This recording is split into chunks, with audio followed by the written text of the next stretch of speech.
Uşağın dərs oxumamasının səbəbinin altında nə yatır? Birincisi, uşaq həvəsli olub öyrəndiyi zaman müəllimə dərsi soruşmur,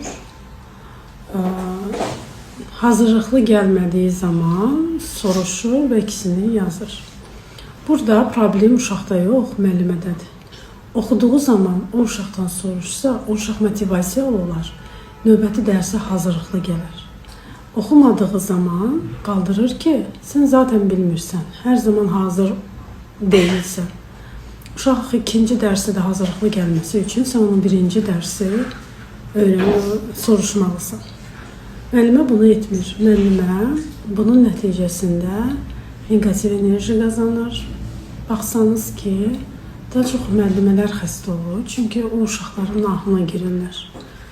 Bu zaman uşaq dərslərini oxumamaq və həvəsdən düşür.